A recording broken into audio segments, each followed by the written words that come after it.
Welcome back to KMG. You know, honey, you never really know how a day's gonna end, diba? Now, with Ben, he could have left the house earlier, but he decided to stay longer. And I loved it that he was pacing back and forth. I can't believe what he was doing to the couch and taking that watermelon and cutting it in half, taking the watermelon again, cutting it in half. And that was so funny to me. But anyway, case in point, Ben stayed a little bit longer.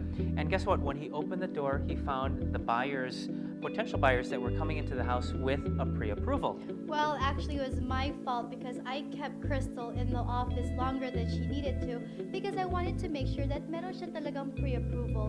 And what is a pre-approval? A pre-approval means that she is really pre-approved to actually purchase that beautiful home that Ben had, right? Well, that's important to do because, and that should be the first step that you should do. And what you need to get together would be like your docs and whatnot. And the application is really as simple as if you've ever filled out a credit card application form. It's just a little bit more in depth than that. And when you get pre-approved, it's good because now you know exactly what to look for as far as a property, and you're not wasting your time nor the realtor's time, diba? Yes.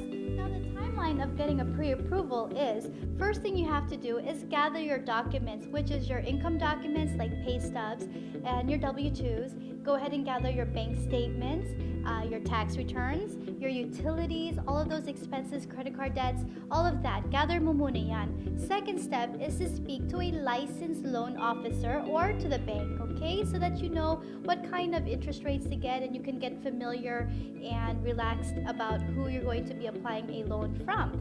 The third step here is to go ahead and they're gonna pull your credit to see what kind of credit score that you do have.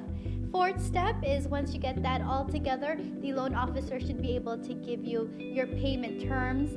For example, in Crystal's case, it would have been a $2 million loan, so the payment terms. With the interest rate, the APR, and how much the loan is actually going to cost, yes. Right?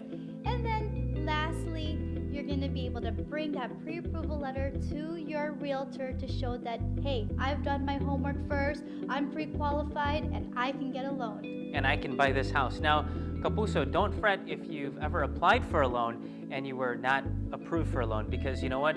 As long as you know why you weren't approved for that loan, there's steps in rebuilding your credit, let's say, or maybe getting another co-borrower so that you can be approved in the future. So it's really only a matter of time. Remember, this show is for you, so if you've ever been denied on a loan or if you're looking for a new loan, call us or email us and we'll definitely point you in the right direction. Now, you know, in the past, mortgage, right? If we took the word mort and gage, in Latin, that actually means death pledge.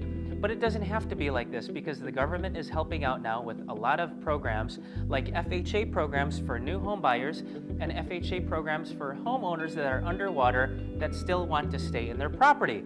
And again, all these tips are on future shows, so you definitely will want to stay on and keep watching our show. Now remember, what's the most important thing before buying a home is to get that pre-approval, diba? Yes. And honey, that's about all we have for now. And remember, you never have to look too far to find your hidden fortune po. You know, sometimes it's right in front of you. You just have to know where to look, diba? And we're here to help. That's money in your bank that you can count on. Until next time, mga kapuso, kaya mo gawin dito sa KMG!